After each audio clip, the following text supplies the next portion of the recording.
अनजान रास्ते और रहस्य, ये दो शब्द ऐसे हैं जिनका नाम सुनते ही लोगों की दिमाग की नसें तिलमिलाने लगती है। ऐसी कोई भी बात लोगों को गौर से सुनने में मदद करती है। इनके जरिए हम डरते भी हैं तो इनको सुनने के लिए उतारू भी रहते हैं। आपने फिल्मों में खूब देखा होगा कि कैसे भूतहा सीन में लोग डर जाते हैं। वे जंगलों में, इमारतों में अपनी जान बचाने का प्रयास करते हैं। लेकिन ये सब क्या सच है? क्या लोग वाकई में अकेले किलों में जाने से डरते हैं? क्या अमुक्त आत्माएं पुराने स्थानों में बसेरा बनाकर रहती हैं? और ऐसे कई सवाल आपके मन को विचलित करते होंगे। कई लोगों का मानना है कि दुनिया 21वीं सदी में प्रवेश कर चुकी है। विज्ञान भी काफ़ी तरक्की कर चुका है, मगर जहाँ तक अंधविश्वास की बात है वो अपनी जगह पर काम कर रहा है। दुनिया के तमाम देशों में पुराने राग अपनी जड़ फैलाए हुए हैं। भारत के परिप्रेक्ष्य में भी ये बात लागू होती है। यहाँ के लोग आज भी भूत प्रेत और डायन आदि को मानते हैं। ऐसी कहानियों को भी बड़े चाव से सुनते हैं और इन कहानियों में काफ़ी रुचि रखते हैं। सोचिए, अगर वाकई में ये कहानियाँ हकीकत बनकर सामने आ जाए तो ऐसा सिर्फ सोचने से ही कठोर से कठोर व्यक्ति भी कांपने लगता है। इतना ही नहीं, कुछ जानकार मानते हैं कि भारत में ऐसी कई इमारतें हैं जो भूत प्रेत या भटकती आत्माओं के कारण सुर्खियों में रही है। ऐसे स्थान हजारों वर्ष से एक भयानक श्राप को झेल रहे हैं। और आज हम इसी कड़ी में इन किस्सों को जन्म देने वाली कुछ जगहों की पीछे की कहानी के बारे में जानेंगे। पिसवा के जंगल। स्थानीय लोगों के अनुसार उत्तर प्रदेश के मथुरा जिले के देहात इलाके में एक ऐसी जगह भी है जिसके अंदर घुसने से पर्यटकों का कलेजा कांप जाता है। कारण बताया जाता है कि यहाँ सर आवाज आती रहती है और रात में काला काला पर्दा छा जाता है। इतना ही नहीं, छाता तहसील के इस पिसवा नामक गांव के पास यह स्थान तरह तरह के पेड़ों, हिस, करील और जीवों का बसेरा भी है। यहाँ हजारों की संख्या में बंदर भी रहते हैं। पुराणों में लिखा गया है कि महाभारत में जब युद्ध खत्म हो गया था तो आचार्य द्रोण के महाबलशाली पुत्र अश्वत्थामा पांडवों की जय के बाद इसी गांव की झाड़ियों में प्रवेश कर गए थे। घुमावदार जंगल के इस स्थान पर शनिवार को यज्ञ होता है और बड़ी संख्या में श्रद्धालु यहाँ परिक्रमा के लिए आते हैं। बच्चे, बूढ़े और महिलाएं तो रोज ही मिल जाएंगे, लेकिन वे भी इन झाड़ियों के भीतर नहीं जाते। यहाँ पर एक प्रसिद्ध मान्यता के अनुसार पिसावा के पास झाड़ी वाले बाबा जंगल से लेकर कोई लकड़ी बेच नहीं सकता और घर भी नहीं ले जा सकता। ये बात यहाँ की हर एक व्यक्ति जानता है। यदि भूलवश कोई ले जाने की कोशिश भी करता है तो उसका अंजाम बुरा होता है। एक ग्रामीण ने हमें बताया कि एक बार एक घमंडी दबंग यहाँ के पेड़ों को काटकर बेचने चला था, लेकिन जैसे ही उसने इन वृक्षों को काटने का प्रयास किया तो उसके पशु मरने लगे और वृक्ष काटने वाले आदमी नाक से खून फेंककर भाग खड़े हुए। तभी से इस बात की पुष्टि हो गई थी कि यहाँ से कोई भी लकड़ी नहीं ले जा सकता। हाँ, यदि आप आस्था कार्य जिससे पुण्य प्रसादी और भंडारा करते हैं तो आप यहाँ से लकड़ियाँ ले जा सकते हैं। यहाँ आसपास कई पुराने खंडर हैं जो पता नहीं किसने बनवाए हैं और ये सुनसान खंडर इस जगह को और रहस्यमय बनाते हैं। अब हम चलते हैं अपनी दूसरी जगह जिसका नाम है शनिवार वाड़ा किला, पुणे। जब पश्चिम भारतीय प्रांत पर पेशवाओं का अधिकार था उस समय पेशवा के उत्तराधिकारी नारायण नामक बालक की उसकी चाची के आदेश अनुसार हत्या करवा दी गई थी।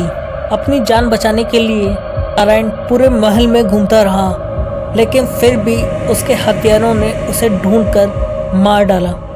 वह अपने चाचा को आवाज लगाता रहा पर उसकी मदद के लिए कोई नहीं आया। स्थानीय लोगों ने आज भी कई बार उसके कराने की आवाज़ें सुनी है। चांदनी रात में वह जगह और भयानक हो जाती है।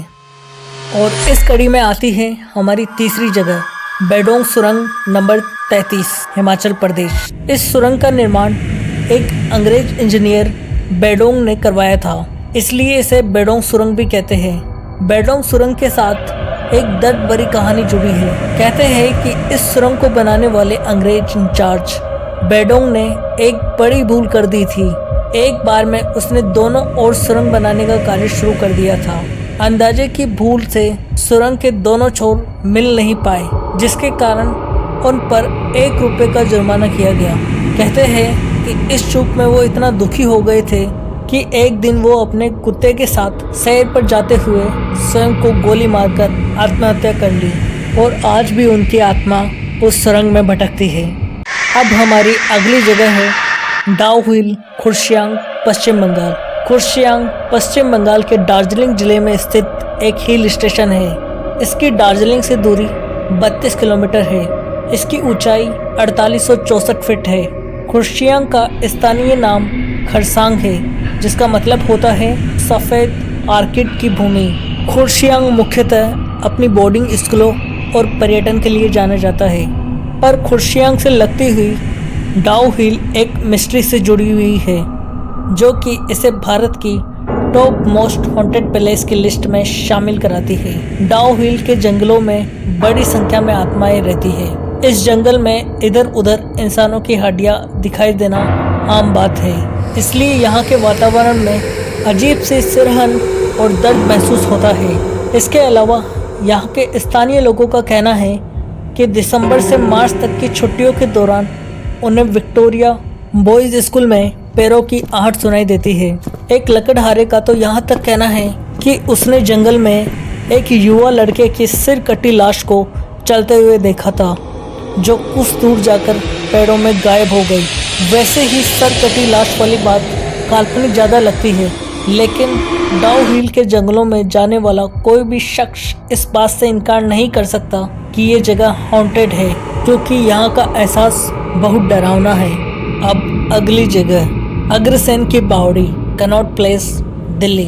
अग्रसेन की बावड़ी राजधानी दिल्ली के कैनॉट प्लेस से थोड़ी ही दूर स्थित है। महाराज अग्रसेन ने 14वीं शताब्दी में इस बावड़ी का निर्माण करवाया था। इसकी लंबाई करीब करीब 60 मीटर और चौड़ाई 15 मीटर है। इस प्राचीन स्मारक को ASI का संरक्षण प्राप्त है। किसी जमाने में यह हमेशा पानी से भरी रहती थी, लेकिन यह अब सूख चुकी है। इसके बारे में प्रचलित है कि इसका काला पानी लोगों को स्मोहित कर आत्महत्या के लिए उकसाता था। इसके तल तक पहुंचने के लिए 106 सीढ़ियाँ उतरनी है। ASI के अधीन होने के बावजूद लोगों को इसके बारे में ज़्यादा नहीं पता। यदि आप कैनॉट प्लेस जाकर भी किसी को इसके बारे में पूछोगे तो उसको इसके बारे में नहीं पता होगा। अब हमारी अगली जगह है थ्री किंग्स चर्च।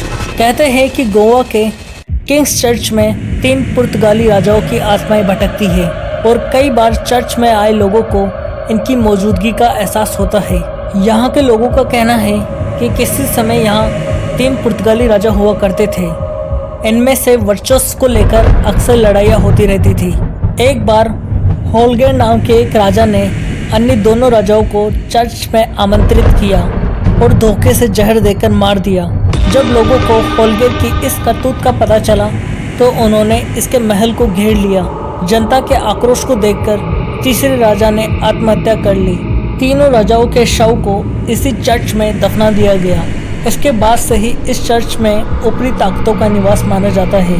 आप अगर यहाँ जाना चाहते हैं तो पहले वहाँ के लोगों से इसकी लोकेशन के बारे में जान ले। और हाँ, यह ऊपर पहाड़ी पर स्थित है, इसलिए चढ़ने उड़ने का प्रबंधन भी पहले से ही कर ले। इतना ही नहीं, समय भी दिन का होना चाहिए, नहीं तो वहाँ और लोगों को साथ में ले जाए। वैसे यह जानना रोचक होगा कि यह राजा यहाँ पर कैसे रहते होंगे। अब जो 2 स्थान हैं वो देखने में काफ़ी रोचक है और इनको सच में हॉन्टेड कैटेगरी की लिस्ट में शामिल किया जा सकता है। पहला, कुलधरा गांव, जैसलमेर। जैसलमेर जिले का कुलधरा गांव, जो कि पिछले 170 सालों से वीरान पड़ा है। कुलधरा गांव पालीवाल ब्राह्मणों का गांव था। कुलधरा गांव के हजारों लोग अपने गांव की एक लड़की को अय्याश दीवाने सलाम सिंह से बचाने के लिए एक ही रात में इस गांव को खाली कर चले गए थे और जाते जाते श्राप दिए थे कि यहाँ पर कभी कोई भी नहीं बस पाएगा। तब से ये गांव आज तक वीरान पड़ा है। कहा जाता है कि यह गांव रूहानी ताकतों के कब्जे में है। कभी हंसता खेलता यह गांव आज एक खंडहर में तब्दील हो चुका है। टूरिस्ट पैलेस में बदल चुके इस गांव में जो भी लोग घूमने के लिए आते हैं, उनका कहना है कि यहाँ रहने वाले पालीवाल ब्राह्मणों की आहट आज भी सुनाई देती है। उन्हें वहाँ हर पल एक ऐसा अनुभव होता है कि आसपास कोई चल रहा है। बाजार में चहल पहल की आवाज़ें आती है, महिलाओं के बात करने की और उनकी चूड़ियों और पायलों की खनखनाहट की आवाज़ आती है जो काफ़ी भयानक होती है। प्रशासन ने इस गांव की सरहद पर एक फाटक बनवा दिया है जिसके पार दिन में तो सैलानी घूमने आ सकते हैं, लेकिन रात में इस फाटक को पार करने की कोई भी हिम्मत नहीं करता। मई 2013 में दिल्ली से आई भूत प्रेत और आत्माओं पर रिसर्च करने वाली एक पैरानॉर्मल सोसाइटी की टीम ने कुलधरा गांव में रात बिताई और यहां पर पैरानॉर्मल एक्टिविटीज़ का अनुभव किया। और हमारी आज की अंतिम जगह है भानगढ़ का किला। भानगढ़ का किला राजस्थान के अलवर ज़िले में स्थित है। यह भारत का टॉप मोस्ट हॉन्टेड पैलेस है। इसे आम बोलचाल की भाषा में भूतों का भानगढ़ कहा जाता है। इसके बारे में रोचक कहानी है कि 16वीं शताब्दी में भानगढ़ बसा है। 300 साल तक भानगढ़ खूब फलता फूलता है। फिर यहाँ की एक सुंदर राजकुमारी रत्नावती पर काले जादू में महारत तांत्रिक सिद्धू सैकड़ा आसक्त हो जाता है। वो राजकुमारी को वश में करने के लिए काला जादू करता है, पर खुद ही उसके शिकार में होकर मर जाता है। पर मरने से पहले भानगढ़ की आबादी को श्राप देता है और संयोग से 1 महीने के बाद ही पड़ोसी राज्य अजबगढ़ से लड़ाई में राजकुमारी सहित सारे भानगढ़ वासी मारे जाते हैं और भानगढ़ वीरान हो जाता है। तब से वीरान हुआ भानगढ़ आज तक वीरान ही है। और कहते हैं कि उस लड़ाई में मारे गए लोगों के भूत आज भी उस गांव में नजर आते हैं। तांत्रिक के शराब के कारण उन सबकी आत्मा की मुक्ति आज तक नहीं हो पाई और उस गांव में किसी को भी रात में जाने की अनुमति नहीं है। लोगों का मानना है कि आज भी उस तांत्रिक की आत्मा वहीं भटकती रहती है। तांत्रिक के श्राप के अनुसार वह स्थान कभी नहीं बच सकता। वहाँ रहने वाले लोगों की मृत्यु हो जाती है, लेकिन उनकी आत्मा को कभी मुक्ति नहीं मिलती। तो आपको क्या लगता है कि ये जगह असल में भूतिया है या ये जगह है किसी रहस्य में समाई हुई है? हमें कमेंट करके ज़रूर बताएं। और वीडियो अच्छा लगा हो तो प्लीज़ वीडियो को लाइक कीजिए, शेयर कीजिए एंड चैनल को सब्सक्राइब कीजिए। Thank you so much.